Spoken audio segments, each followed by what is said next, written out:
அரண்சை நேயர்களுக்கு வணக்கம். நான் மதநெறி உலகன். நமது சிறப்பு விருந்தினர் அனைத்து இந்திய பாட்டாளி முன்னேற்ற கட்சி நிறுவன தலைவர் CN ராமமூர்த்தி அவர்கள். நிறைய விஷயங்கள் விவாதிக்க இருக்கிறோம், அவரை வரவேற்கலாம். ஐயா வணக்கம். வணக்கம் ஐயா. இப்போ ராமதாஸ் அவர்களை குருமூர்த்தி சந்திக்கிறாரு. அப்புறம் அன்புமணி சந்திக்கிறதுல அப்பாவும் மௌனம் சந்திக்கிறதுமே ஒரு பெரிய செய்தியாகவும் அதை தொலைக்காட்சியில விவாதிக்கிற நிலைமையும் வந்திருக்குது. குருமூர்த்தி வந்தாரு, 3 மணி நேரம் பேசினாரு அப்படின்னு சொல்றாங்களே தவிர என்ன பேசினாரு அப்படின்ற மாதிரி இல்லை. சொல்லுவாங்க இல்லையா, அப்பாவுக்கும் மகனுக்குமான பிரச்சனையில குருமூர்த்தி எங்க இருந்து உள்ள வராரு அப்படின்னு. கட்சியுடைய சீனியர் தலைவர்கள் இருக்கிறாங்க, நலன் விரும்பிகள் இருக்கிறாங்க, வன்னியர் சங்கத்துடைய தலைவர்கள் இருக்கிறாங்க, முன்னாள் தலைவர்கள் பெரியவர்கள் இருப்பாங்க. அவங்கெல்லாம் இல்லாம இவர் பேசுறதுக்கான ஸ்பேஸ் எங்க இருந்து வந்துச்சு? இப்படியான விவாதங்கள் வருது. உங்களுடைய பார்வை? இப்ப பிஜேபி என்ன கொடுத்துருக்காங்க, குருமூர்த்திக்கு அஜெண்டா கொடுத்துருக்காங்க. ஹிடன் அஜெண்டா என்னன்னா, அன்புமணியை உடனடியா பிஜேபிக்கு சேர சொல்லு, பிஜேபியில கட்சி கலைச்சிட்டாது வந்துரு, கட்சி கலைச்சிட்டு வரணுமா? ஆமா, பிஜேபிக்கே வந்துடு. நீ வந்துட்டீன்னா உன்னை ராஜ்யசபா எம்பி ஆக்கி மந்திரி ஆக்கிறோம், மத்திய மந்திரி. அது இல்லாம உங்களுக்கு உங்க பேர்ல வழக்குலாம் இருக்கு இல்லைங்களா, அந்த வழக்குகள்லேருந்து விடுதலை பண்ணிடுறோன்னு சொல்லி தான் பண்ணுறாங்க. ஸோ அதுக்கான ஏற்பாடுகள் தான் இது. ஸோ இப்போ நீங்கள் கேட்கலாம், இது மாதிரி முன்னாடி நடந்திருக்குதான்னு. திருநாவுக்கரசு என்ன பண்ணாங்க? ராஜ்யசபா திருநாவுக்கரசு ஒரு சின்ன கட்சி, அது இது மட்டும் என்ன பெரிய கட்சி? பெரிய கட்சின்னா அண்ட சராசரத்துலையும் இருக்குது. ராமதாஸ் சொல்ற மாதிரி வட தமிழகம் முழுக்க ஒரு பரவாயில்ல. வட தமிழ்ல தென் தமிழகத்திலயும் இருக்காங்க சார் நிறைய பேர். என்னன்னா திருச்சிக்கு அந்த பக்கம் இல்லைன்னு, நான் தமிழ்நாடு முழுக்க போயிருக்கேன். எங்க இருக்கிறாங்க? இங்க டென்ஸா இருக்கிறாங்க, அங்கேயும் இருக்கிறாங்க. திக்லி பாப்புலேட்டட் ஏரியா இதுலயும் இருக்குது. திண்டுக்கல்லாம் இல்லையா, தனி தொகுதியில நின்று ஜெயிக்கலாமே, வேடச்சந்தூர் நத்தத்தெல்லாம் பண்ணலாமே. ராமநாதபுரத்துல இல்லையா, எல்லாம் இருக்கிறாங்க. தொண்டில என்ன 14,000 நம்புதார எவ்வளவு பேர் இருக்கிறாங்க சார். அது அவங்களுக்கு சொல்லல. ராமதாஸ் பேசல, பத்திரிகை பேசல. ராமதாஸ் பேசுறதை தான் எல்லாரும் எடுத்துக்கிறாங்களே தவிர அது பண்ணல. இப்ப இடன் அஜெண்டா நேரடியா வந்தது என்ன சார்? 3 மணி நேரம் பேசுறாங்க. 3 மணி நேரம் பேசல. யாரு கூட? இவரை கூப்பிட்டு வந்தாரு, சைத துரைசாமி. ஆமா, அவரு ஏன் வந்தாரு? அவரு அதிமுக காரரு, அவரு ஏன் அவரை கூப்பிட்டு? இல்ல, அவர் வராரு. அவரு திமுகவுக்கு எதிர்ப்பாளர் இல்லையா, அவர் வருவாரு. அவரை இவரையும் கூப்பிட்டு பேசினா என்ன பேச போறாங்க? பேசுனது இது தானே, உங்க மகனை நாங்கள் காப்பாற்றுறோம். அவர் என்ன சொல்ற, உப்பு தின்னவும் தண்ணி கொடுக்கணும். அவன் இவ்வளோ தப்பு பண்ணியிருக்கிறான், கொஞ்சம் நஞ்சமான தப்பு இல்லை. இதுக்கு எனக்கு அவமானமாக இருக்கிறதுக்கு என்ன காரணம்? அவனை நான் அவனை முதலமைச்சராக கேண்டிடேட்டாக கூட நான் பண்ணி எல்லாம் பண்ணேன். அன்புமணி ஏமாற்றத்தில் முடிஞ்சது. ஸோ இப்போ கரெக்டாக என்ன பண்ணுறாரு இவர், நான் தான் என்னுடைய சத்தியத்தை மீறி முதல்ல இவருக்கு 35 வயசு வரவங்களும் எல்லாருக்கும் கொடுத்தாரு. தலித் எல்மலை இவங்கெல்லாம் இருக்கிறாங்க இல்லைங்களா, அவங்களெல்லாம் அமைச்சர். NT சண்முகத்திலேருந்து, அரங்கவேலிலேருந்து, AK மூர்த்தியிலேருந்து, பொன்னுசாமி வரலாம் அமைச்சர் பெருமக்களாக. மத்திய அமைச்சரவையில் 7 பேர். வாழப்பாடியார் இவர் தான் கடைசி அமைச்சர். இவர் வந்ததுக்கப்புறம் கதை க்ளோஸ் ஆயிடுச்சு. யார்? அன்புமணி வந்த உடனே முடிச்சுட்டாரு. மத்திய அமைச்சரவையில் இல்லை விட்டுட்டு 15 வருஷமா இல்லை. அப்புறம் அது 15 வருஷமா இல்லை. என்ன சொல்லிட்டு வந்தாங்க? கடைசி ஒரு நாள் இருக்கிறவர்களும் அவங்க காலை நக்கி வந்துட்டு அதுக்கப்புறம் எதிர்ப்பா போய் நின்னீங்க. கரெக்டுங்களா? ஸோ இவனுக்கு நம்பகத்தன்மை என்பது அங்கே கிடையாது. யார்? அன்புமணி இந்த பாமக பேர்ல இருந்ததெல்லாம் போச்சு. ஸோ இவங்க இப்படி வராங்க. எத்தனை 7 அமைச்சர்கள், 11 ஆண்டு காலம் மத்திய அமைச்சர்களை இருந்தவங்க இந்த மாதிரி அந்த இதுக்கு கடைசியா அனுபவிச்சாங்க இல்லையா, அவங்களுக்கு என்ன துரோகம் பண்ணிட்டு வந்தாங்க. அவன் யாரு சேர்ப்பான்? பாப்பான்ல, சேர்க்கல. 2009 காலகட்டம் ரொம்ப நெருக்கடியான காலகட்டம், கைவிட்டுட்டு போயிட்டாங்க. இல்ல, 2009க்கு அப்புறம் கட்சி அங்கீகாரம் போச்சு. இல்ல, நிறைய பேர் தப்பா பேசுறாங்க. இப்பதான் போச்சு. 2009ல இருந்து இப்ப என்ன சார்? அப்பவே டிசிஷன் தப்பா. 16 வருஷம் ஆச்சு. இப்ப கட்சியே ஒண்ணும் இல்லை, அங்கீகாரம் இல்லை. நாங்களாம் இருக்கும்போது முதல்ல என்னன்னு கேட்டீங்கன்னா, பானை சின்னம் 10% ஓட்டு வாங்கணுங்க தனியா நின்று, அது MP தொகுதியில். அப்புறம் அடுத்தது என்ன செஞ்சீங்க? இது யானை சின்னம். யானை சின்னத்தில் நின்று 4 MLA தனியாக நின்று வாங்கினீங்க. அதுக்கப்புறம் கூட்டணி வந்ததுக்கு அப்புறம் தான் நீங்கள் அமைச்சரவையில் கட்சி அங்கீகாரம்லாம் வந்தது. அதுக்கப்புறம் 2009க்கு அப்புறம் கதை முடிஞ்சு போச்சு. ஸோ இப்போ என்ன ராமதாஸ் என்ன உள்ளாட்சி தேர்தலில் நிற்கிறதுக்கு ஒரு 5 பேர் கிடைக்கலையா உங்களுக்கு? என்கிட்ட சொல்லியிருந்தா நான் அந்த மாநிலேருந்து இறக்குமதி பண்ணியிருப்பேன்னு சொல்கிறார். ஸோ இந்த மாதிரியான ஒரு அரசியல்வாதி. ஸோ அவர் பேச்சு என்னன்னா, ராமதாஸ் பேச்சு பொழுது வஞ்சா போச்சு, குடிகாரம் பேச்சு பொழுது வஞ்சா போச்சுன்னுவாங்க. ஆனால் ராமதாஸ் பேச்சு அப்பவே போச்சு. அவர் எதையும் இதை சொல்லிட்டாருன்னு நம்ப முடியாது. சத்தியம் பண்ணதே அவர் இல்லைன்னு சொல்கிறவர், மாற்றி அமைக்கிறவர். அவரை போய் நம்ம என்ன பண்ணுறது? இப்போ அன்புமணிக்கு கொடுத்துட்டாரு. இப்போ கட்சியை எதுக்கு நடத்தினாரு? பாசமுள்ள மகன் கட்சி. நான் ஆரம்பத்தில் பணத்துக்கான மகனுக்கான கட்சி, அதுதானே ஓடிக்கிட்டு இருக்குது. பாட்டாளி மக்கள் கட்சி அப்படி சொல்லிட்டீங்களேங்க. இல்லை, அதுதாங்க நாங்களாம் தானே துவக்கி வச்சோம். எந்த சமுதாயத்திலே பாட்டாளி இல்லை, எல்லாரும் பாட்டாளி தான், உழைத்து நாட்டுக்கும் வீட்டுக்கும் தன்னுடைய ரத்தத்தை வேர்வையாக்கி பாடுபடுகள் எல்லாம் பாட்டாளிகள்னு சொல்லி தானே கான்செப்ட் வச்சு எல்லாரும் இருக்கிறோம். இப்போ கிராமம் முழுக்க நாம் இருக்கிறோம், நம்ம கூட நம்ம சகோதர சமுதாயத்தை சார்ந்தவர்கள் இருக்கிறாங்க. எவ்வளோ பேர் இருக்காங்க, சலவை தொழிலாளி, சவர தொழிலாளி, அந்த இதுக்கெல்லாம் அந்த தட்டான்லாம் சொல்லுவாங்க. விஸ்வகர்மாக்கெல்லாம் வேலை செஞ்சு ஹெல்ப் பண்ணுவாங்க, அந்த இதில் விவசாய வேலைகள் செய்வதற்காக. அந்த இது எடுப்பாங்க, களைக்கட்டிலேருந்து ஏறு உடற அந்த ஏறு இதெல்லாம் இதெல்லாம் இருக்கு இல்லைங்களா, அது பண்ணுவாங்க. மண்வெட்டிலாம் அவங்க தான் செஞ்சு கொடுப்பாங்க. ஸோ அவங்களுக்கெல்லாம் நீங்கள் தனியாக போய் கேட்டால் எதுவும் சாதிக்க முடியாது, எங்களோட வாங்க, உங்களுக்காக நாங்கள் சேர்த்து குரல் கொடுத்து உங்களுக்கெல்லாம் நாங்கள் எம்எல்ஏ ஆக்குறோம், டேர்ன் போட்டு உங்களுக்கு எம்எல்ஏ ஆக்குறோம், எம்பி ஆக்குறோம், வேலை வாய்ப்புகளை உங்களுக்கு தனியாக பெற்றுத்தரோன்னு சொல்லி தானே நாங்கள் தானே ஊராக போய் வந்தோம். நீ ஞாயிற்றுக்கிழமை வந்து போனவர் தானே. ஸோ இன்றைக்கி எல்லாத்தையும் வந்து ஏகபோகமாக நான் தான் அப்படின்னு சொல்கிறாரு. ஸோ இப்போ வந்து வராங்க, நீங்கள் சொன்ன குருமூர்த்தி வந்தானா எந்த மூர்த்தி வந்தானா அங்கே ஒன்றும் ஆக போகிறது இல்லையே. இப்போ இவருக்கு குருமூர்த்தி பிஜேபியோட பிரதிநிதியா வராரா அல்லது நண்பர் தான் சொல்லியிருக்கிறாரு. எல்லாரும் கேர்ள்ஸ் ஏங்க நண்பர் வந்தானா எப்போ இவர் அன்புமணி வர அன்னைக்கு தான் கரெக்டாக நண்பர் வருவாரா? இல்ல அன்புமணி இவர் வரும்போது அன்புமணி வெளியே போயிடுறாரு. இல்லைங்க, அதுக்கு முன்னாடி எல்லாம் சொல்லி வச்சுட்டு நான் சொன்னேன் எங்க அப்பா கேட்க மாட்டாரு, நீங்க எல்லாம் வந்து கேளுங்க, அவர் தான் சொல்லிட்டார்ல, நான் உன்னை என்ன சொல்றேன், நான் சொன்ன வேலையை செய். அவர் என்ன சொல்றாரு, அதே மாதிரி ஐயாவுடைய கனவை தான் நான் நனவாக்குவேன்னு சொல்லிட்டு இருக்கிறேன். ஐயாவுடைய கனவு என்னன்னா நான் தான் அவரே தலைவராக இருக்கணும்ன்றாரு. சரி, இந்தியாவில் எல்லா கட்சிக்கும் சார் அவங்க வந்து யாருமே என் வாரிசு வரும், அதை வரும், இது வரும்னு ஏதாவது எழுதியிருக்காங்களா? திமுகவில் என்ன சொன்னார் கலைஞர், இது வந்து சங்கரா மடம்ல யார் வேணாலும் வர்ற வாரிசுக்கு இங்கே என்ன வேலைன்னு கேட்டார். இல்லை இப்போ காங்கிரஸ் இருக்குது, அந்த காங்கிரஸ் இயக்கத்தில் வந்து இது மாதிரி சட்டத்திட்டத்தில் இருக்கா, எலெக்ஷன் கமிஷனில் பதிவு பண்ணதில் இருக்கா? இல்லை, இவர் மட்டும்தானே பண்ணியிருக்கிறாரு.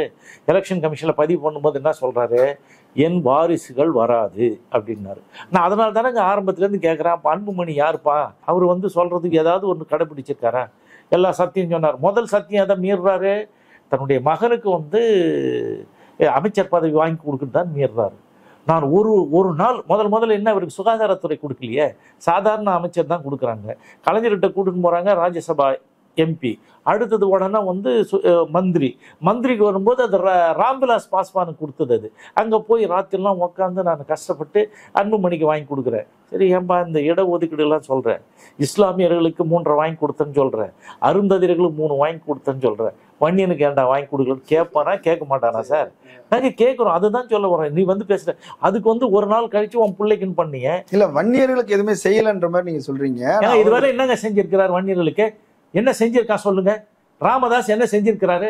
இல்ல பிற்படுத்தப்பட்ட இடஒதுக்கீடு நாங்க தானே வாங்கி. அவன் எங்க வாங்கினா? நான் தான் என்ன சார் நீங்க தப்பா பேசுறீங்க? பிற்படுத்தப்பட்ட இடஒதுக்கீடு எப்படி நடக்குது? நாங்க வந்து 1988 என்ன பண்றோம், அதாவது வந்து எலெக்ஷன் பாய்காட். இந்த எலெக்ஷன் பாய்காட் எங்க நடத்துறோம்? முதல்ல வந்து மகாபலிபுரம் இருக்கு இல்லைங்களா, மகாபலிபுரத்துல இளைஞர் பெருவிழா நடத்துறோம், நான் தான் நடத்துறேன். அது நடந்ததுல இந்த அழைப்பாளராக வந்து கலந்துக்கிறேன். அப்ப 20 லட்சம் பேர் கலந்துக்கிறாங்க 1988. அதுல தான் பிரகடனம் பண்றாங்க, நாங்கள் தேர்தலை புறக்கணிப்போம், ஜனநாயக முறைப்படி புறக்கணிப்போம், இளைஞர்களை நீங்கள் உறுதி கொடுங்கள், நீங்களாம் ஓட்டு போட மாட்டேன்னு கேட்குறான். ஓட்டு போடல. அடுத்தது ஆட்சி வருது 1989. யார் முதல்வர்? கலைஞர் அவர்கள் முதல்வர். அவர் வந்து 43வது நாள் ஆட்சி அமைச்ச உடனே யாரை கூட்டு கையெழுத்து வாங்குறாரு, ஒப்பந்தத்துல கையெழுத்து போடணும். அன்றைக்கு அதிகாரம் முழுக்க யாருக்கு இருந்தது? பொதுச் செயலாளர் தான். அதுல அந்த உறுப்பினர் அட்டையில ராம்தாஸ் பேர் இருக்குமா? நிறுவனம் இருக்குதா? இல்லையே. நீங்க அதுக்கு அடுத்தது வந்து ஆயுள் உறுப்பினர்ல இருக்குதா? இல்லையே. அத்தனை அதிகாரம் குவிக்கப்பட்ட பதவி அது. இப்போ வந்து அதிமுகவில் பொதுச் செயலாளர், தேமுதிகவில் பொதுச் செயலாளர், இது இருக்குல்ல மதிமுகவில் பொதுச் செயலாளர் மாதிரி இது. ஸோ அப்போ வந்து பண்ணும்போது கையெழுத்து யார் போட்டது? 108 ஜாதிகள் ஒப்பந்தம். அப்போ வந்து கலைஞர் சொல்றாரு, என் ஜாதியும் சேர்த்துக்கணும், எல்லாத்தையும் சேர்த்து தான் 108 ஜாதிக்கு கையெழுத்து போடுறோம். 108 ஜாதிகளுக்கு 20%, 50 2ஆ பிரிக்கிறாங்க. பிரிச்சு 30 வந்து பிற்படுத்தப்பட்டோர். இதுல வந்து இவங்களுக்கு வந்து 108 ஜாதிகள், சீர்மரபினர் உள்ளிட்ட ஜாதிகளுக்கு 68, அவங்க எல்லாத்தையும் சேர்த்து 108 ஜாதிகளுக்கு எவ்வளவு கொடுக்குறாங்க? 20%. அந்த ஒப்பந்தத்துல ராம்தாஸ் கையெழுத்து போட்டாரா? யார் கையெழுத்து போட்டது? கையெழுத்து போட்டது நான் தானே, கலைஞரோட. ஸோ அப்போ வந்து ஒப்பந்தத்தில் கையெழுத்து போட்டு அவர் கொடுக்குறாரு. அப்போதான் சொல்லும்போது நாங்கள் கேட்குறோம், இது வந்து நான் ஒரு கனி கொடுத்திருக்கிறேன், நீங்க சுவைத்து பாருங்கள், புளித்தால் மாற்றி தருகிறேன்னு கலைஞர் சொன்னார். ஸோ எதுக்கு நான் இங்க சொல்றேன்னா, இப்போ 108 ஜாதி இருந்தது, 8 ஜாதி சேர்த்தீங்க, 116 ஆனது. 116 ஆகின்ற பொழுது எங்களுக்கு வந்து கிடைப்பது முதல்ல 108 இருக்கும்போது கிடைத்தது கொஞ்சம் கணிசமாக கிடைத்தது. போக போக இந்த 116 ஜாதி 8 ஜாதி சேர்த்த பிறகு எங்களுக்கு சுருங்கி போனது. அதுக்கு தானங்க அதே கலைஞரை எடுத்து நாங்கள் வழக்கு போடுறோம் நீதிமன்றத்துல அவங்க கேட்டது என்ன அப்படின்னா, அந்த 20% அந்த 10% வன்னியர்கள் பாதிக்கப்படுறாங்க அப்படின்றதுக்கான நிரூபணம் கேட்டாங்க இல்லையா? அதெல்லாம் கேட்கல சார். ஜாதி வாரி கணக்கெடுப்பு அவங்க என்ன கேட்டாங்க, இது எப்படி வந்ததுன்னா இவங்களுக்கு தவறுதலான வழிகாட்டுதல் மாதிரி இவங்க இதுல கேஸ் போட்டாங்க மதுரை கோர்ட்ல. அதுல தான் தெளிவா சொல்லியிருக்கேன், என் பேர் தான் சொல்லியிருக்கு. இது CN ராமமூர்த்தி போட்ட வழக்கு, ஜனார்த்தன் அவர் பக்கத்து எத்தனை இடத்துல எழுதியிருக்கிறாங்க ஜட்ஜ்மெண்ட்ல. இருக்கு சார், இருக்குது. பாமக இதுல எந்த ரோலுமே கிடையாது. அவங்களுக்கு என்ன கிடைக்குது, இதுக்கு அதுக்கு என்ன சார் இருக்குது? இல்ல இப்ப நீங்க சொல்றதெல்லாம் நீங்க சம்மந்தப்பட்டதா வருது. நான் மட்டுமே இது அப்பன் அதுதானே சொல்றேன். நான் கண்ணப்பனா திட்டுறேன் இல்ல, நான் பெற்ற பிள்ளைக்கு நீங்க யாரா அப்படின்னு கேட்கிறேன். இது சட்டமன்றத்தில் சொல்லும் போது இவன் போராடுற மாதிரி என்ன பண்றாங்க சார், இவங்களுக்கு 56 இலாக்கா இருக்குது சார், அதுல என்னென்ன நடக்குதுன்னு சொல்லிட்டு வந்த உடனே காகிதத்துல அறிக்கை விட்டுருவாங்க. அது அடுத்தது. அதுக்கு முன்னாடி என்ன நடந்தது, எடப்பாடி போய் பார்த்துட்டு வந்து எடப்பாடி நடந்தது சொல்றேன், இதே வார்த்தை தான். எடப்பாடி நான் சொல்ல கையெழுத்து போடணும், நாளைக்கு போடணும், இல்ல இன்னைக்கே போடணும், இப்பவே போடணும்னு சொல்லிட்டு மிரட்டினா நான் கையெழுத்து போட்டுருவார் அவர் போட முடியுமா? இன்னைக்கு சொன்ன அப்ப இப்ப ஏன்டா கேட்காம இருக்கிறீங்க? அப்புறம் என்ன கீழே போகும்போது அவசரமா அடிச்சு ஒருத்தனை நிருபரையவே காலை உடச்சிட்டு போயிட்டீங்க. அங்க உடனே என்ன பண்றாங்க, எல்லாத்தையும் அந்த கூட்டிட்டு வந்த ஆளுங்கெல்லாம் ஒரே அமகலம் பண்றீங்க. பெருங்கலத்தூர்ல ட்ரெயின் அடிக்கிறீங்க. ட்ரெயின்ல வந்தவனா யாரு? உன் சகோதரன் தானே, நம்ம கூட இருக்கிறவன் தானே. மனித நேயத்தை போடுற கட்சியா இது? சமூக நீதிக்கு இதுதான் நியாயமா? அடிக்கிறீங்க, அவங்கள கொண்டு போய் பிடிச்சி ஜெயிலில் இதில் போடுறீங்க. திருமண மண்டபத்தை அடிச்சு உடைக்கிறீங்க. 35,660 பேர்ல வழக்கு இருக்குது. அவன்லாம் எந்த காலத்தையும் வேலைக்கே போக முடியாது சார். இல்ல இப்ப வேலைக்கு அரசு எப்படி போக முடியும்? போலீஸ் ஸ்டேஷன்ல அவன் கிளியரா இவருக்கு எது நல்லவனா வல்லவனா படிச்சு பாஸ் பண்ணா கூட எப்படி போடுப்பாங்க? இது சர்டிபிகேட் இருந்தால் தான் போக முடியும். ஸோ பண்ணிட்டு எல்லா வேலையும் பண்ணிட்டு அறிவிப்பு வந்தவன் என்ன பண்றான்? அதுக்கு முன்னாடி ஜாதின்றது இந்த கட்சிக்கு ஒரு அசிங்கமானது, ஜாதியே கிடையாது, இந்த கட்சிக்கும் ஜாதிக்கும் சம்பந்தம் இல்லைன்னு சொல்லிட்டு இவங்க சொன்னாங்களா இல்லையா? அன்புமணி சொன்னானா இல்லையா? சொன்ன மாதிரிங்களா? அப்புறம் டாட்டு குச்சிட்டு ஒரே போதையில அங்க கிளீசரின் வேற அங்க வச்சுனான். இங்கேருந்து ரா ஃபுட்டேஜ் போயினே இருக்குது. பேசுனதா நீங்க அப்படி ஏங்க நீங்க என்னங்க கிளீசரின் அங்க இருக்குங்க அவன் சொல்றேன். ஆனா கொஞ்சம் நல்லா அழுவுனா நீங்க ரா ஃபுட்டேஜ் பாத்தீங்களா? அழுகுனா கொஞ்சம் சரியாவே வரமாட்டேங்குது. அப்புறம் நைனா 15 வருஷம் நீங்க எல்லாம் பாடலன்னா வராது நைனா. டேய் ஏன்டா இப்படி அயோக்கியத்தனம் பண்றீங்க, எங்கெல்லாம் ஏமாத்துறீங்க? அது எனக்கு தெரியும். இப்ப சார் நான் செஞ்சதை நீ செஞ்சேன்னு சொன்னா தப்பு தானே? வழக்கு யாரு நான் கூட இப்ப சொல்ல, டேய் ராம்தாஸ் அன்புமணி 2 பேருக்கும் சொல்றேன், இனிமேல் இடஒதுக்கீடுல 10.5% நீங்க பேசுனீங்கன்னா உன் மேல வழக்கு போடுவேன்னா. அப்ப எல்லாம் இப்ப பேசுறது கிடையாது. அவங்க பேசினா நான் போட்டுருவோம்ல. இப்ப இது ரெடியா இருக்கு இல்ல? இப்ப சட்டம் இப்ப ஏன் வாங்க மாட்டேன்றீங்க? இப்ப சொல்றீங்கல்ல, இவ்வளவு பேசுறீங்கல்ல, இப்ப என்ன இருக்குது? அது நான் சொன்னது எல்லாம் முடிஞ்சு இப்போ சார் கரெக்டா அந்த ஒதுக்கீட்டுக்கு அவன் என்ன சொல்றான், ஜாதி வாரி கணக்கெடுப்பு நடத்துன்னு இவங்க சொல்றானுங்க. ஜாதி வாரி கணக்கெடுப்பே தேவையில்லை, அது இப்போ சயின்டிபிக் அரைவல் பண்ணா போதும் தான் சுப்ரீம் கோர்ட் சொல்லியிருக்கு. 7 காரணிகளை இவன் கேட்டான். யாருங்க? அந்த மதுரை கிளை கோர்ட்டு. அங்க 6 தேவையே கிடையாது, ஒன்னே இவங்க எவ்வளவு இருக்கிறாங்கன்றதை மட்டும் சொல்லிட்டு நீங்கள் கொடுங்கன்னு தானே சொல்றான். அது யார்? பேக்வேர்டு கமிஷன் சொன்ன உடனே இந்த அந்தந்த மாநில அரசுகள் அதை செயல்படுத்தணும். இப்ப ரெடியா இருக்குது, ஏன் போட மாட்டீங்க? உங்களுக்கு மனசு இல்லை. இப்ப ராமதாஸை வச்சுட்டு தான் நீங்க நினைக்கிறீங்களே தவிர இந்த ஒட்டுமொத்தமான 3 கோடி வன்னியர்களை பற்றி நினைக்கவில்லை. இன்னொரு விஷயங்க, போராடினால் வரும் என்ற கான்செப்ட், போராடினால் வரும் என்றது மக்கள் மத்தியில திணிக்கிறீர்கள். இது எந்த ஊர்ல நடந்திருக்குது? எந்த மாநிலத்தில் நடந்திருக்குது? சரி, இப்போ இதுல நம்ம ஆந்திராவில் போராட்டம் பண்றாங்க இஸ்லாமியர்கள் 10% அவர்கள் போராட்டத்தை எதிர்கொள்ள முடியாம கொடுத்துட்றாங்க. அதுக்கப்புறம் ராஜஸ்தான்ல கொடுக்குறீங்க இல்லையா? எவ்வளவு கொடுக்குறீங்க? ராஜஸ்தான்ல குஜார் இன மக்கள் 14%, மகாராஷ்டிராவில் மராட்டா இன மக்கள் போராடுறாங்க, கொடுத்துறாங்க. எத்தனைங்க? 16 கொடுக்குறீங்க. இதெல்லாம் சுப்ரீம் கோர்ட் போன உடனே அவன் கேட்குற முதல் கேள்வி, ஜட்ஜி இது பேக்வேர்டு கமிஷன் பரிந்துரை எங்க? பேக்வேர்டு கமிஷன் அதை மாற்றி அமைக்க முடியும். எதுவுமே இல்லாமல் கொடுத்ததுனால எல்லாத்தையும் கேன்சல் பண்ணிட்டானே. அப்புறம் போராட்டத்துக்கு இதுக்கு என்ன சார் இருக்கு? இன்னொன்று, ஜாதி வாரி கணக்கெடுப்பு நடத்தி தான் ஏதாவது சட்டம் இருக்குதா? கிடையாது சார். ஜாதி வாரி கணக்கெடுப்பு நடத்தி அந்த மக்கள் தொகையை ஏற்ற நம்ம பேசுகிறோம், பெரியார் கொள்கைன்னு சொல்கிறோம். நீங்கள் மற்றவங்களும் சொல்கிறாங்க சமூக நீதிக்கு அதுதான் அடிப்படை. கரெக்டு. நீங்கள் அது எப்போ வர்றது? எந்த காலத்தில் வர்றது? இப்போ ஜாதி வாரி கணக்கெடுப்பு நடத்துறதுக்கு நடத்தினார்ல, எல்லா மாநிலத்திலும் நடத்துகிறாங்க. ஆந்திரா நடத்துகிறாங்க, கர்நாடகா, கேரளா எல்லாத்தையும் நடத்திக்கிட்டே இருக்கிறாங்க. இப்போ இது பீகாரில் நடத்துகிறாங்க. எவ்வளோ செலவு பண்ணாங்க? 500 கோடி 13 கோடி மக்கள் எல்லாம் எடுத்துலாம் பார்த்தாங்க. அவங்க வந்து 65% ப்ளஸ் வந்து எக்கனாமிக்கலி வீக்கர் செக்ஷனை சேர்த்து 75ன்னா எங்கே போச்சு? கோர்ட்டுக்கு போனோன்னு காலி பண்ணி விட்டான். ஸோ உங்களுக்கு பேக்வேர்டு கமிஷன் பரிந்துரை எல்லாமே எதுவும் பண்ண முடியாது சார். அதுக்காக நான் சொல்ல வரேன். ஸோ போராட்டம் பண்ணிட்டோம், நாங்கள் கீழ்ச்சிட்டோம், கத்தி கட்டிலாம் வேலை இல்லை. இது வந்து நான் ஏன் வந்து இந்த மாதிரி போய் வந்தேன். 25 பேர் துப்பாக்கியால் சுட்டு கொன்னாங்க. உயிரை ஆயுதமாக ஏந்தி போராடி இறந்துபட்டார்கள். அவர்களுக்கு எதுவும் செய்யலையே. இதுக்கப்புறம் உயிரை ஆயுதமாக ஏந்தி போராடுகின்ற எந்த போராட்டம் தேவையில்லை. அறிவை ஆயுதமாக ஏந்துவோம் என்று சொல்லித்தான் அறிவாயுதம் ஏந்தி போராடும் வழக்கு தொடுத்து நான் பண்றேன். அந்த 21 பேருக்கு எதுவுமே 25 பேருக்கு எதுவுமே செய்யலன்றீங்க. ஆனா திமுக அரசோட அன்னைக்கு ஒரு பேச்சுவார்த்தை நடத்தி அவங்களுக்கு மாதம் 3000 ரூபாய் கொடுக்கறது எவன் வாங்கி கொடுத்தது?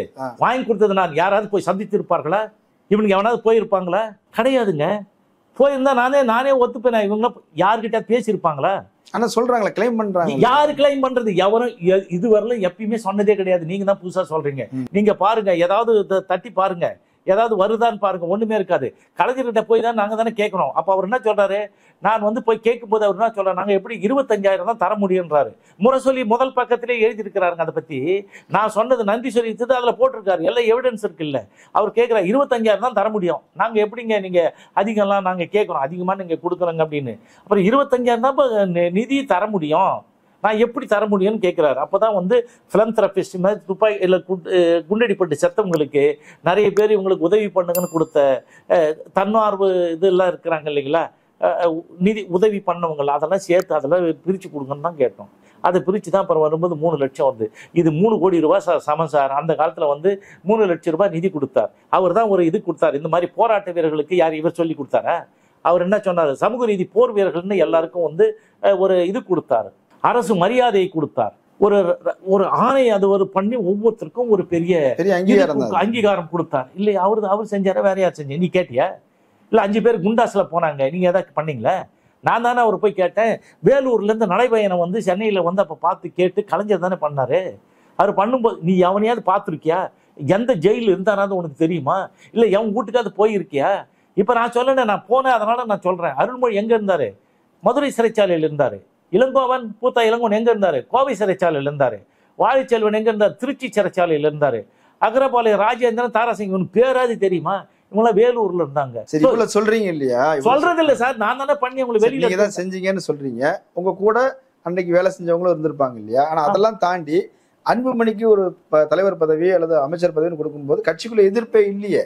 எந்த பங்களிப்பு? ராமதாஸுக்காவது ஒரு குறைந்தபட்சம் நான் சொல்றது கேளுங்க. கட்சி வந்து ஒண்ணுமே இல்லை, இவன் மட்டும் வச்சுட்டு இருக்கா மாதிரி வேற யாரு இருக்கிறாங்க? அதுல எல்லாம் கழுதை தெரிஞ்சு கட்டெரும்பான மாதிரி அப்பயோ போயிடுதுங்க. ஒன்றும் இல்லை. அவங்க வந்து எல்லாத்தையும் வித்து காசு பார்த்துட்டாங்க. இதுல வந்தவங்க யாராவது முன்னணி தலைவர்கள் இருக்காங்களா? எல்லாரும் கொஞ்சிட்டாங்க. இவன் எக்கட கெட்டு போறான். ஜி.கே. மணியை துரோகின்னு சொல்றாங்கன்னு அவர் வேற இல்ல. ஜி.கே. மணி என்ன பையன்? அவன் என்னைக்கு வந்தான்? அவன் 8ஆம் கிளாஸ் வாத்தியார் சார். அவன் தான் 1989 நான் வந்து பெண்ணகரத்துல ஒரு ஒன்றிய அமைப்பாளர் 5 பேர்ல ஒரு ஆளா போட்டேன். அவன் வந்து எம்ஏங்கிறான். எந்த ஊர்ல படிச்சான் அவன்? இந்த சிஆர் பாஸ்கர்னு ஒருத்தர் இருக்கிறான். அவன் காகிதம் பொறிக்கிற இந்த பையன் மைக்கில் பிடிச்சிக்கின்னு அந்த இதெல்லாம் இருக்குல்ல சார், அது என்னது சார், அந்த பொங்கல் கிங்கல்லாம் வரும்போது அந்த இதில் ஜவுளி இதுக்கு வந்து பிரச்சாரம் பண்ணுறவன். அவன் எந்த ஊரில் படித்தான்? அவன் டாக்டரேட்டுன்றான். சார் இதெல்லாம் நியாயமா சார்? படிக்காதலே படிச்சுட்டா மாதிரி பண்ணுறாங்களா? இந்த ஏகே மூர்த்திக்கிறான். அவன் கையெழுத்தே போட தெரியாது. அவன் ஏகே மூர்த்தி வந்து ஆக்கி மூர்த்தி அப்படிலாம் ரொம்ப கஷ்டம். கிருஷ்ணமூர்த்தின்னு போடுறது. அவங்ககிட்ட வேலை இது பண்ணிருந்தான். இந்த வேலுமணின்னு ஒருத்தர் மாவட்ட சில டீ வாங்கி கொடுத்துருந்தான். டேய் என்னடா இந்த காலத்தில் கையெழுத்து போட தெரியாமங்கிற அப்படின்னு சொல்லிட்டு கோடு போட்ட கையெழுத்துக்கு தானே கற்றுக் கொடுத்தான். அதுதானே தெரியும். நீ தந்தி பேப்பரே தடுமாற்றம் இல்லாமல் உனக்கு படிக்க தெரியாதுப்பா. கலைஞரை கேட்குறல, வாயா ஏகே மூர்த்தி எம்பி, நான் வந்து அப்ளிகேஷன் போட்டேன் அண்ணாமலை யூனிவர்சிட்டி. சார் இவனுங்க என்ன சார் இது? இதே மாதிரி அதில் இருக்குது எல்லாம். நான் வேற யாரையா சொல்கிறேன்னா, நான் படித்ததை நான் சொல்கிறேன், மற்றவங்க படித்ததை சொல்லலாம். இந்த பையன் அன்புமணி என்ன படித்தான்? 9ஆம் கிளாஸ் ஃபெயில் சார். அவனை கொண்டு வந்து அங்கே சென்டான்ஸில் சேர்த்து அந்த பையனை வந்து என்ன பண்ணுறீங்க சார்? ஒரு 20,000 ரூபாய் கொடுத்து மொத்தத்தையும் காலி பண்ணிட்டீங்க. எஸ்ஐஎஸ்ல கோபால்னு தான் அவனுக்கு கொடுத்து அவனை மார்க்கை போட்டு பாஸ் பண்ண வச்சு அவன் வந்து எம்பிபிஎஸ் படிச்சு முடிச்சு. நீ என்னடா வேலை பார்த்த? அப்படி அறிவாளி பண்ணலையா சார்? அவன் எங்க சார் பண்ணான்? நல்லாலம்னு ஒரு ஊர் சார், பெருமுக்கல் திண்டிவனத்துலேருந்து 10 கிலோமீட்டரு. அங்கே வந்து அந்த கல் குவாரிலாங்கிறதுல அடிபட்டு வந்தால் அவங்க டீச்சர் ஓட்டுற வேலை இதுதான். இதுக்கு வந்து அவனுக்கு 400 ரூபாய் என்னவோ சம்பளம். புரியுதுங்களா? இப்படி இப்பேற்பட்டவங்க தான் பெரிய டாக்டர். அப்படி அதுதான் நீங்க கூட உங்களுக்கு தெரியுமே, ஸ்டெத்து வச்சுட்டு ஒருத்தருங்க என்ன பண்ண மாதிரி என்ன சார் சிரிக்கிறீங்க? காதுல வைக்காம கழுத்துல போட்டு இல்ல அது அவசரத்துல ஏதாவது கூட பண்ணலாம், அது ஒண்ணும் தப்பு இல்லை, அது மன்னிக்கக்கூடிய குற்றம் தான். அது ஓகே. இது மாதிரி ஆளு இவங்க வந்து கேள, நான் கொரோனா பீரியட்ல நான் இங்க இருந்து வந்து ஈஎன்ஓ செக்ரட்டரி எல்லாத்தையும் வேர்ல்டு ஹெல்த் ஆர்கனைசேஷன் ஆலோசனை சொன்னேன். என் ஆலோசனை கேட்டு தான் நடந்தது, கொரோனாவே கண்ட்ரோல் ஆச்சுன்னு பேசினாங்க. டெய்லி பேட்டி கொடுத்துருக்கோம். சார் இது எங்க சார் போகும்? இந்த மாதிரி சொல்லிட்டா மீண்டும் தான் சொல்றேன், இந்த இளைஞர்களுக்கு சொல்றேன். நீங்க கேட்குறீங்க எல்லா கேள்வியும் கரெக்ட். இந்த சமுதாயம் நீங்க வந்து ஒதுங்கிக்குங்க, இவங்க பண்ற கூத்துக்கு போகாதீங்க. இவங்க வந்து விளாம்பழம் பழுத்து வன்னியன் என்ற வவ்வாலுக்கு ஆக போறது இல்லை. இப்படி சொல்றதுனால ஒண்ணு கேட்குறேன். நம்ம ஒரு ஒரு பெரும்பான்மை சமூகம் முன்னேறாம இருக்குது, பின்தங்கி இருந்தது. நாங்க கட்சி ஆரம்பிச்ச பிறகு, இயக்கம் ஆரம்பிச்ச பிறகுதான் ஓகே எல்லாருடைய பங்களிப்பும் கூட இருக்கட்டும், ஏதோ ஒரு வகையில இன்னைக்கு ஒரு அங்கீகாரம் வந்திருக்குது, ஒரு அதிகாரம் வந்திருக்குது. யாருக்கு வந்தது அதிகாரம்? எங்க வந்திருக்கு? யாருக்காவது என்ன சார் நான் சொல்றேன் கேளுங்களேன். என்ன சொல்ல நான் மட்டும் நான் சொல்றேன், இது அதிகாரத்தை சொல்றேன். நான் மட்டும் பிறக்கலன்னா அண்ணியெல்லாம் வந்து கோவனம் கட்டின்னு தான் இருக்கணும்ன்றான். சொல்ற மாதிரியா? இவன் தான் கோவனம் கட்டி நீச்சல் குளத்துல குளிச்சுக்கிறான். இல்ல 150 பேர் கார்ல வந்திருக்கிறீங்கன்னா அதுக்கு நான் தான் காரணம்னு சொல்றேன். ஏன் இதுல எல்லா கட்சியில இருக்கிறவங்க வந்து தானே இருக்கிறாங்க. யாரும் இல்லை, எல்லாத்தையும் சொத்தை வித்து எல்லாம் தானே பண்ணிக்கிட்டு இருக்கிறாங்க. நான் சொல்றது கொஞ்சம் கேளுங்க. ஏன்னா இவன் இந்த மந்திரி கந்திரி வந்துட்டான் இல்லையா, 11 வருஷம் இருந்துட்டாங்களா, அந்த பவுஸ் காமிக்கிறானுங்க. இப்போ அவர் ராம்தாஸ் என்ன சொல்றாரு? நான் மட்டும் பிறக்கலன்னா கோவனம் கட்டின்னு இருப்பேன்றாரு. நான் வந்து என்ன பண்றேன் பாரு, ஊம ஜனங்களை பேச வைப்பேன்றான். இவனா ஊம ஜனங்களா வன்னியெல்லாம்? அப்புறம் சொல்ற ஒண்ணுமே இல்லை, பராரி இந்த சமுதாயம் பெரிய சமுதாயம், 3 கோடி மக்கள் இருக்கிறார்கள், மேல இருக்காங்க. இன்றைக்கு 27 மருத்துவக் கல்லூரி இது தனியார்கிட்ட. அதுல 9 மருத்துவக் கல்லூரி வன்னியர்கிட்ட இருக்கு, தெரியுங்களா? 525 பொறியியல் கல்லூரி இது. அதுல வந்து 225 பொறியியல் கல்லூரி வன்னியர்கிட்ட இருக்கு சார். அப்ப நான் அதுல ஏழையும் இருக்கிறான், பணக்காரங்க. அது என்ன ஒரு குறிப்பா சொல்றேன். நீங்க வந்து தருமபுரியில் இருக்கிற அனைத்து மாவட்டத்தில் இருக்க அனைத்து பொறியியல் கல்லூரியும், அனைத்து கல்லூரிகளும், ஆர்ட்ஸ் அண்ட் சயின்ஸ் காலேஜ்ல இருந்து எல்லா ஸ்கூலும் யார்கிட்ட இருக்குது? வன்னியன் கிட்ட இருக்கு சார். எழுதி வச்சுங்க. ஸோ இப்பேற்பட்ட இந்த சமுதாயத்தை கேவலப்படுத்துறான். படிச்சவங்க எல்லாம் இதுல இல்லையா? இதுக்கு முன்னாடி வரலையா? ராமதாஸ் முன்னாடி நாங்களாம் படிக்கலையா? எங்க அப்பா அம்மா படிக்கலையா? என் முன்னோர்கள் படிச்சா? அப்போ வந்து கம்மியா படிச்சிருந்தாங்க. கம்மியா ஸ்கூல் கம்மியா அங்க இருக்குது, படிச்சவங்க தான் மொத்த சமூகமும் கம்மியா தான் இருந்தது. ஆமா, இப்போ வந்து ஸோ அதனால வந்து நீ வந்து என்னால் தான் வந்துன்னா நான் குலதெய்வம்ன்ற, நீ குலதெய்வம் சொல்லிட்டு இதை எவனாவது பண்ணுவானா சார்? லூஸ் பண்ணுவானா சார்? மென்டல் பண்ணுவானா சார்? அவன் மட்டும் சொல்லிட்டு இருக்கான். அந்த அக்னி இதெல்லாம் வந்துச்சுல்ல, முன்னேறி கத்திரி பின்னேறி கத்திரி, அந்த டைம்ல அவன் பண்ண அட்டகாசம் அடங்கவே அடங்காது. ஸோ அப்பெல்லாம் சொல்றாருல்ல, நான் தான் ஒருத்தன் வந்து காலில் வந்து கும்பிட்டான், கடவுளே நான் அவனுக்கு கடவுள் பக்தியே இல்லாதவன், கடவுளை என் வயசுல பாதியை கொடுக்குறேன்னா இவன் அறிவுபூர்வமா அவன் பேசுறான். இந்த மாதிரி பேசிட்டு இந்த மக்களை இது பண்றான். ஒரே நாள் அம்பேத்கருக்கு 7 சிலையை திறந்தேன். சரி 7 தலையை சேர்ந்த அப்புறம் ஏன்டா அவனை அடிக்க சொல்ற?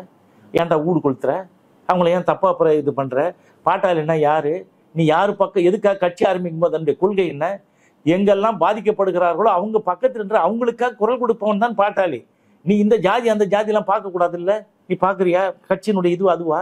சரி, கட்சி தவறான பதில போயிருச்சுனாலும் கூட இன்னைக்கு ஒரு மாநாடு நடத்துறாங்க, பல லட்சம் பேர் வந்து வன்னியர்கள் இளைஞர்கள் வந்து குவியறாங்க. அப்ப பாருங்க நம்மளுடைய சக்தியை நிரூபிச்சிட்டோம் அப்படின்னு சொல்லி தானே அவங்க பேசுறாங்க. இந்த வாய்ப்பை பயன்படுத்திட்டு ஒரு கட்சி சார், பணக்காரனை சுத்தி 10 பேரு, பைத்தியக்காரனை சுத்தி 10 பேரு, இவனுக்கு ஒரு டுபாக்கு ஒரு கட்சி வச்சுக்கிறானுங்க, இதுகிட்ட வரானுங்க. அதுதான் சார், வேற ஒன்றும் இல்லை, எல்லாம் ஏஜென்ட்டு சார். இந்த சினிமாவிலலாம் அந்த இவ்வளோ க்ரௌடு காமிப்பாங்கல்ல, அது ஏதாவது சினிமா பெரிய பெரிய டைரக்டர்லாம் எடுக்கும்போது நிறைய பேர் க்ரௌடு இருக்கிற மாதிரி காமிப்பாங்க. இந்த மாதிரி இவங்க வந்து என்ன பண்றானுங்க, பணம் வச்சுன்னுக்கிறான், எல்லாருக்கும் காசு கொடுக்குறான், உற்சாக பானம் கொடுக்குறான். புரியுதுங்களா? எதிராக போராட்டம் ஒரே தலைவர் இது கேடுங்க. உற்சாக பானம் கொடுக்குறீங்க, கை செலவு காசு கொடுக்குறீங்க, கார்ல ஏற்றி உட்கார வைக்கிறீங்க, ஊர் சண்டை எடுத்து ஒரு பனியனை வேற மாட்டி விடுறீங்க. இது எல்லாம் கூட்டு வந்து இங்க பண்ணிட்டு சண்டை போட்டு எல்லாம் முடிஞ்ச பிறகு ஊருக்கு போய் சேர்றாங்க. அவனை மாப்பிள்ளை மாதிரி வேற வச்சு மாப்பிள்ளை மாதிரி போறீங்க. இந்த இளைஞர்கள் வந்து இது என்ன பண்றாங்க, ஒரு நாள் ஜாலியா இங்க ஏதோ நம்ம போயிட்டு வரலான்னு வந்தாங்க. இளைஞருக்கு வழிகாட்டுற மாநாடுன்னு சொல்லிட்டு யாருக்கு வழிகாட்டின சொல்லுங்க, ஏதாவது ஒண்ணு சொல்லுங்க. சோ இல்ல, எனக்கே அதுல ராமதாஸ் பேசும்போது தன்னுடைய பெருமைகள் தான் பேசுறாரு. முழுக்க நான் இல்லைங்க, அவன் தான் செல்ஃப் போஸ்டிங்க தன்னை தான். இப்போ ராமதாஸ் பத்தி அன்புமணி என்ன பேசுவான் மாதிரி, ராமதாஸ் மட்டும் இந்த கொய்யா மட்டும் வேற மாநிலத்தில் பிறந்திருந்தா இந்தியாவுக்கே தலைவர், பெருசா போற்றப்பட்டிருப்பார். அவர் ஜனாதிபதி ஆகல, கவர்னர் ஆகல, தயவு செஞ்சு பாரத் ரத்னா அவார்டாவது கொடுங்கன்னு கேட்கறான். கரெக்டுங்களா? இது கேட்குற இந்த மாதிரி அன்புமணி பற்றி எப்படி பேசுவான்னு உங்களுக்கு தெரியும். ராமதாஸ் இவருக்கு கோயா பால்ஸ் அவர் கோயா பால்ஸ் அவர் சார், இவங்க 2 பேரும் தமிழ்நாட்டினுடைய சாபக்கேடு சார். வேல்முருகனுடைய அண்ணன் வந்து அவர் போய் பார்க்க போயிருந்தார், திருமால் வளவன். அவர் போய் பார்க்க போறாரு. நாங்க உங்க கூட இருக்கிறோம் அப்படின்னு போய் சொல்றதுக்காக போனதாக இவரும் ஒரு பத்திரிகையாளர் சந்திப்பு நடத்தி வேல்முருகன் அவர்களும் பேசுறாரு. ஒரு துரோகி, பணத்தை திருடிட்டு ஓடி போயிட்டான், மோசடி பண்ணிட்டான், அப்படி இப்படின்னு சொல்லி விமர்சிக்கப்பட்ட வேல்முருகன் இன்னைக்கு மீண்டும் ராமதாஸை போய் தொடர்பு கொள்றதுக்கு என்ன காரணம்? இல்லைங்க, வேல்முருகனை பாப்பா நீ வந்து கட்சி நடத்தப்பா, நீ இதுமா தலைவர்னா என்ன ஆயிடுச்சு? அதனால தான் ஓடியாரான். அவன் சொல்றான்ல நாளைக்கு வருவார் பாருன்னா ஓடியாரான். ஐயா சின்னையன்றாரு. அது கரெக்ட். அது சொல்றதுல என்ன இருக்குது? அவருக்கு அது உடன்பாடு. அவர் என்ன படிச்சிருக்கிறாரு? சரி, அவங்கள சொல்றது என்ன இருக்குது? சமுதாயத்தில் அவர் சொல்றதுக்கு ஒன்றும் இல்லையே. அதனால சின்னையாவை ஏத்துக்கிறதுக்கு தயாரா இருக்கிறார். இல்லை, ஏத்துக்கிறது இல்லை. அவங்க வந்தா வாங்க, வந்தா சேர்த்துப்பாரு. ராமதாஸுக்கு என்ன வந்தனா, அதாவது ராமதாஸ் வந்துங்க ஏற்கனவே சொன்ன அழைப்பார், அரவணைப்பார், அழிப்பார். இப்போ இந்த பசங்களாம் 80 வயசாகும் போது இந்த அருள்மொழியெல்லாம் என்ன பண்ணியிருந்த மாதிரி எதிர்ப்பார்ந்த மாதிரி, விவசாய சங்கம் நடத்திக்கணும் எதிர்ப்பு செஞ்சுட்டு இருந்த மாதிரி. நான் வந்து ராமதாஸை நம்பர் இந்த எருமாட்டை நம்புறேன்னு எருமாட்டு 5 வாங்கி பால் கறந்து ஊற்றிட்டு இருந்தார். அவர் தான் இப்போ தலைவர். புரியுதுங்களா? அவர் முதல்ல எங்கே இருந்தார், அங்கே எங்கே பாவம் போயிட்டு கட்சியில் ஜெகத் ரட்சன்கிட்டேருந்து இங்கே வந்துட்டார். ஸோ இப்போ அருள்மொழி இது தீரன் ராஜேந்திரன் அவர் பேர், அவர் என்ன பண்ணியிருந்தாரு, அவர் ஒதுக்க தமிழ் பாமக அது இதுன்னு.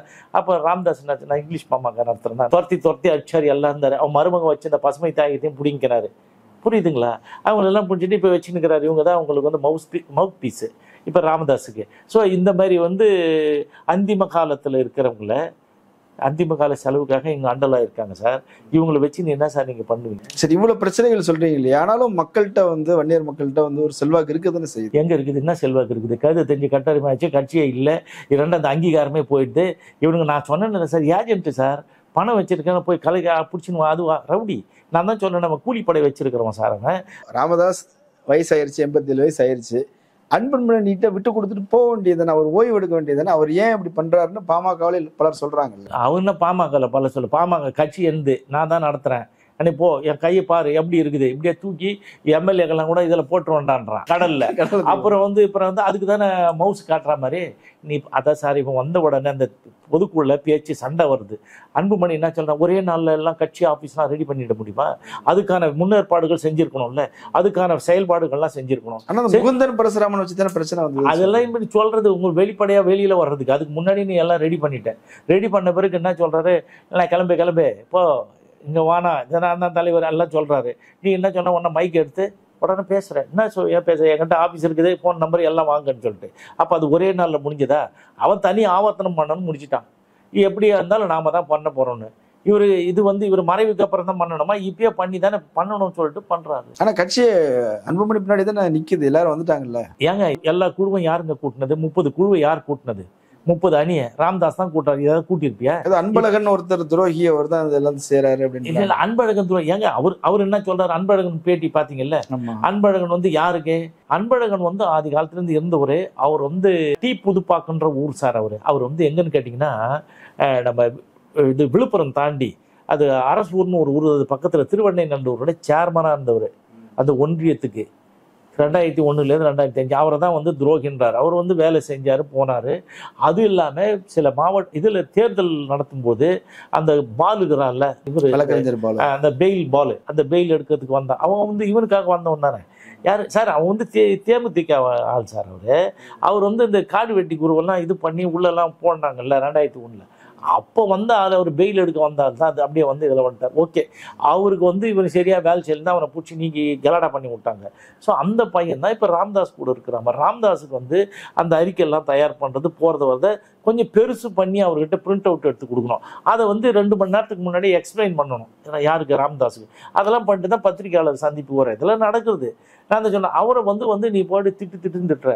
அவன் வந்து பீடை, இவர் பிடிச்ச பீடை. அவன் வந்து அங்கங்கே போனால என்ன பண்ணிட்டாரு, டேய் நீ வந்து அந்த ஊர்லேருந்து வர்றது கஷ்டமாகுது, லேட் ஆகுது, நீ இங்கேயே திருச்சிட்டம்பலம் கூட்டுரோடு அங்கே இருக்குது அந்த கூட்டுரோடில் நீ வந்துரு வீடுன்னு சொல்லிட்டு வானூர் பக்கத்தில் வீடு எடுத்து கொடுத்துட்டாரு. கூட்டம் 5 நிமிஷத்தில் தோட்டத்துக்கு வந்துடணும்னு. இவன் சொன்ன உடனே தனி ஆஃபீஸ் போட்ட உடனே 27 ரெவென்யூ டிஸ்ட்ரிக்ட் ஃபுல்லாக மாவட்ட செயலர் தயார் பண்ணிட்டாங்கல்ல. ராமதாஸ் அன்புமணியால் பாதிக்கப்பட்டவங்க எல்லாம் போஸ்டிங் போட்டுக்கிட்டே இருக்கிறாங்க.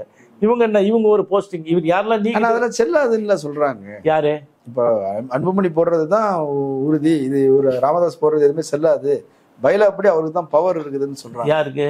அன்புமணிக்கு தான் பவர். அன்புமணி சொல்றது என்னன்னு கேட்டீங்கன்னா, பொதுக்குழு கூட்டி என்னை தேர்ந்தெடுத்தாங்க. மே 28, 2024 நான் தலைவராயிட்டேன். இப்போ முடியுது, இந்த மே மாதத்தோடு முடியுது. ஸோ முடிஞ்சு போச்சு. இப்போ வந்து புதுசு போடணும். இப்போ பொதுக்குழு யார் கூட்ட முடியும்? பொதுக்குழு கூட்டுக்கின்ற அதிகாரம் வந்து யார்கிட்ட இருக்குது? ராமதாஸ் அந்த நிறுவனர்கிட்ட இருக்கிற இதில் என்ன சொல்கிறாங்க, எந்த நீங்கள் பொதுக்குழு கூட்டினாலும் செயற்குழு கூட்டினாலும் எந்த அணியை கூட்டினாலும் அவருடைய ஒப்புதலும் வழிகாட்டுதலும் இருந்து தான் கூட்ட முடியும். அதில் இவர் தான் கலந்துப்பார். மீதி பேருக்கெல்லாம் எவனுக்கும் கிடையாது. இது வரலாம் அப்படி தான் நடந்தது. அதனால தான் இன்னைக்கு கூட அறிக்கை விடுறாரு. எது என்ன சார், இப்போ பக்ரீத்துக்கு அறிக்கை விடுறாரு, வாழ்த்து சொல்றாரு. இஸ்லாமிய சகோதரர்களுக்கு வாழ்த்து சொல்லும்போது என்ன போடுறாரு, அவர் வந்து பாட்டாளி மக்கள் கட்சின்னு போட்டுட்டாரு. அதில் வந்து நிறுவனர் மற்றும் தலைவர் அவர் பேர் ராமதாஸ் அறிக்கைன்னு தான் போட்டிருக்காரு. அவர் கையெழுத்து போட்டிருக்காரு. இன்னைக்கு வந்திருக்கு சார், இப்போ வந்திருக்கு. ஸோ அப்போ வந்து அவர் தலைவர் சார். இன்னும் ஒரு விஷயம் என்னன்னு கேட்டிங்கன்னா, அந்த சட்டத்திட்ட புக்கில் வந்து இதுங்கெல்லாம் சொல்கிறீங்கல்ல, இப்போ வந்து திலகபாமாவை நீக்கிட்டாரு. உடனே அவர் திலகபாமாவே கொடுத்துட்டாரு. திலகபாமாவை நீக்கும்போது நீக்கிட்டு சரியா செல்லும் தானே. ரெண்டாவது வந்து இவ்வளவு நாள் தவறு நடந்து கொண்டு இருந்தது. சையத் மன்சூர் அவர் தான் ஏற்கனவே இருந்தார், 2 டேர்ம் இருந்தார். இப்போ அவருக்கே கொடுத்துருக்காங்க. அதில் வந்து என்னன்னு கேட்டீங்கன்னா, மத சிறுபான்மையினருக்கு தான் கொடுக்கணும்னு இருக்குது சட்டம். இஸ்லாமியரோ கிறிஸ்தவரோ, ஆமா, அது கூட கொடுக்கலாம். அதே மாதிரி இவங்களுக்கு யாரு சார், இதுல வந்து நம்ம பட்டியலினத்தை சேர்ந்தவங்களுக்கு தான் கொடுக்கணும்னு இருக்குது. பொதுச் செயலாளர் அதுல ஏற்கனவே முன்னாடி இங்க இருந்தவங்க இப்போ வந்து வடிவேல் ரமணன் தான் இருக்கிறார் தொடர்ந்து. ஸோ இதெல்லாம் வந்து இது முன்னாடி நடந்த தவறுகளை சரி பண்றாங்க, அவ்வளவுதான். ஸோ இப்போ வந்து என்ன பண்ணாரு, சுப்புரத்தனத்தை கூப்பிட்டார்ல. எது கூட்டினார்? அவர் ஆடிட்டர், கட்சி ஆடிட்டர். அப்போ இந்த மாதிரி இதனால் கட்சி இதெல்லாம் இருக்குது. அவன் வந்து உடனடியாக அறிக்கை வந்து என்ன பண்ணிட்டா மாதிரி, ராமதாஸ் வந்து இந்த டி நகர அலுவலகத்தை வச்சு கொடுத்துட்டா மாதிரி. டி நகர ஆஃபீஸ் வச்சு கொடுத்த உடனே முதல்ல வந்து கட்சியில் காசு எடுத்துகிட்டு போகிறாங்க. இதை முதல்ல போயிட்டு பேங்க்கில் வந்து நீ சொல்லி லெட்டர் கொடுத்துடு, யாரும் எடுக்க முடியாது காசுன்னு சொல்லிட்டு நான் மாற்றிட்டேன், நான் இவர் பொருளாளரையும் மாற்றிட்டேன், இதையும் மாற்றிட்டேன் அவங்கள அப்படின்னு சொல்லிட்டு தான் பண்ணிட்டாரு. அப்புறம் எங்கே போவோம்? என்ன எடுக்க முடியுமா? நீ செய்ய முடியுமா? ஒன்றும் இல்லை. இவ்வளோ குழப்பம் வருது இல்லையா? இவர் ஒருத்தர் போறாரு, ஒரு நீக்கிறாரு, மாத்துறாருன்னா ஒரு கட்சி ஒரு கீழே இருக்கிறவங்க யாரை ஏத்துப்பாங்க? திலகபாமாவா அல்லது சையதா? அதெல்லாம் யார் சொல்றதை கேட்கறது சார்? இதெல்லாம் ஒரே பிரச்சனை ஒட்டு மொத்தமா. அதாவது அம்புகளை நொந்து பிரயோஜனம் இல்லை இல்லையா? எய்தவன் யார்? சரி, இப்ப இவ்வளவு பிரச்சனைகள் இப்படி போயிட்டு இருக்குது இல்லையா? இப்ப இதெல்லாம் வன்னியர் மக்கள் எப்படி பார்க்கிறாங்க? அவங்க ஒரு குழப்பமா இருக்கும் இல்லையா? தங்களுடைய எதிர்காலம் என்ன அப்படின்ற ஒரு கேள்வி வரும் இல்லையா? வாழ்வாங்கு வாழ்ந்த இந்த வன்னியர் சமுதாயம் தலை நிமிர்ந்து நிற்பதற்காக நான் 3 பெரிய வழக்குகளை உயர்நீதிமன்றத்திலே தொடுத்தேன். அது ஒன்று 240 அறக்கட்டளை 200 லட்சம் கோடி. ஜனாதிபதி கையெழுத்து போட்டு 44வது சட்டமாக இருக்கிறது. அந்த சட்டத்தை வந்து நிறைவேற்றுவதற்காக, அந்த வாரியத்தை நிறைவேற்றுவதற்காக 5 IAS ஆபீசர்கள் அதிலிருந்து பணி செய்கிறார்கள். நீங்கள் பொறுத்திருங்கள், அதெல்லாம் உங்களுக்கு வரும். நீங்க வந்து அதை வந்து பயன்படுத்திக்கின்ற முயற்சி பண்ணுங்க. இந்த சமுதாய இளைஞர்களை கேட்கிறேன். அடுத்தது 10.5% அது என்னால் வந்தது இருக்கிறது. அது வந்து கொஞ்சம் காலதாமதமாகிறது. இப்போ வந்து காவேரி இஷ்யூ, முல்லை பெரியார் இஷ்யூலாம் நடந்து பிறகும் உனக்கு போதும் இல்லையா? அதே மாதிரி இந்த பிரச்சனை கண்டிப்பாக வரத்தானே செய்யும். அது பயன்படுத்திங்க. நலவாரியம் வர்றது, பட்ஜெட்டில் ஃபண்டு ஒதுக்கி அதுவும் நான் செஞ்சு வச்சுட்டேனே. நீங்கள் ஏன் பறக்குறீங்க? நீங்கள் ஏன் வந்து தேவையில்லாத போய் வம்பு வழக்குகள்லாம் மாட்டுறீங்க? கொஞ்சம் உஷாரா இருங்க, புத்திசாலியா இருங்க. யார் கூட்டாலும் போக வரேன், நீ மட்டும் உன் வீட்டுல இருந்து உன் வேலையை பண்ணுங்க, உங்களை தேடி இது வரும். வர்றவரெல்லாம் காத்துருங்க. யாருக்கும் போய் நீங்க வந்து முன்னின்று மாட்டிக்கின்னு இந்த சமுதாயத்துக்கு அவப்பேரையும் அசிங்கத்தையும் உண்டு பண்ணாதீங்க. அதை தான் நான் சொல்றேன். அன்புமணி சொல்லுவதோ ராமதாஸ் சொல்லுவதோ இதுவரை என்ன செய்தார்கள்? இது வரல. அன்புமணி ராமதாஸ் ஏதாவது செஞ்சான்னு வரல விடுங்க. அப்புறம் நீங்க படிச்சு பாருங்க, விஷயம் தெரிஞ்சுங்க, அதுக்கப்புறம் போங்க.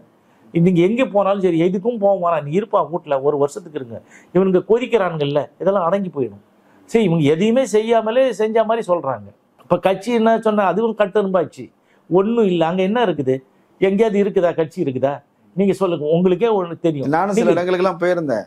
ஜாதி என்ற பேர்ல நீங்க வரீங்களே தவிர, ஜாதி என்ன பண்ணா இவங்க எப்பெல்லாம் தோக்குறாங்களோ அப்போ ஒரு ஜாதியை தூக்குவாங்க.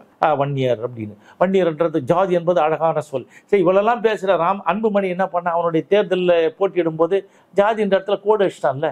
2016 மாற்றம் முன்னேற்றம். இவங்க இதே மாதிரி அந்த கட்சியோட தேசிய கட்சியோட கூட்டணி இல்லை, திராவிட கட்சிகளோட கூட்டணி இல்லைன்னு சொன்னீங்க. சொல்லிட்டு நல்லா எத்தனை தரப்பா சொல்றது, பத்திரம் கூட எழுதி கொடுக்குறேன்னு. அப்புறம் சொல்லிட்டு என்ன பண்ணீங்க, நாங்க இவ்வளவு நாள் தப்பு பண்ணிட்டோம், மாறி மாறி கூட்டணி வச்சிட்டோம், பகிரங்கம் மன்னிப்பு அப்பனும் புள்ளியும் ஊரா போய் மன்னிப்பு கேட்டீங்களா இல்லையா? கேட்டாங்க சார் அவங்க. ஸோ இவங்களை வந்து நம்பாதீங்க. இவங்க நம்பகத்தன்மை உள்ளவங்க இல்லை. இவங்க இந்த சமுதாயமே இல்லை, அவங்க செய்ய மாட்டாங்கன்றேன். ராமதாஸ் பழைய சர்டிஃபிகேட்ல படிச்சுக்கிறாரு, பச்சையா தெரியுங்க எல்லாம். அதனால தான் வேலை போச்சு. சரி, இப்போ வந்து இவர் என்ன பண்றாரு, வன்னியர்ன்ற நடிக்கிறாரு. இப்போ நடிப்பு அது ஓடிக்கின்னு இருக்குது, அவ்வளோதான். சரி, உங்களுக்கு வந்து ஆக போகிறது ஒன்றுமே இல்லை. நீங்கள் உங்கள் வேலையை பாருங்கள், நல்ல மற்றவங்கள மாதிரி படித்து மேலே வர்றதை பாருங்கள். நீங்க புத்திசாலித்தனமா புடைச்சிக்க கத்துக்குங்க. இன்னும் எவ்வளவு நாள் தான் உங்களுக்கு சொல்றது? அறிவில்லாத பசங்க மாதிரி ஏன் இருக்கிறீங்க? இந்த சொல்றாங்க இல்லைங்க, இவரு சொல்றாரு அவரு சொல்றாரு, இந்த பன்னாட பசங்க சொல்றான்னு தயவு செய்து பள்ளி பசங்களும் படையாட்சி பசங்களும் கெட்டு குட்டி சுவராவாதீங்க. யோசிங்க, கொஞ்சமாவது யோசிங்க. நீங்களாம் படிச்சிருக்கிறீங்க, பாருங்க. நான் வந்து எனக்கு ஒன்றும் என் பின்னாடி ஒன்றும் நீங்கள் வந்து பண்ணணும் ஒன்றும் இல்லை. நான் இந்த வன்னியர் சமுதாயத்தின் பின்னாடி இருந்து இதெல்லாம் நான் செஞ்சு கொடுத்துருக்கேன், பயன்படுத்திங்கன்னு தான் சொல்கிறேன். நீ என் கூட வா அப்படின்லாம் நான் கூப்பிடலையே உங்களை. நிறைய தகவல்கள் சொல்லியிருக்கிறீங்க, மக்களுக்கு பயனுள்ளதாக இருக்கும்னு நினைக்கிறேன். கலந்து கொண்டு கருத்துக்களை பகிர்ந்து நன்றி. நன்றி சார். நேரிலே மற்றொரு விருந்தினோடு மீண்டும் சந்திக்கலாம். நன்றி.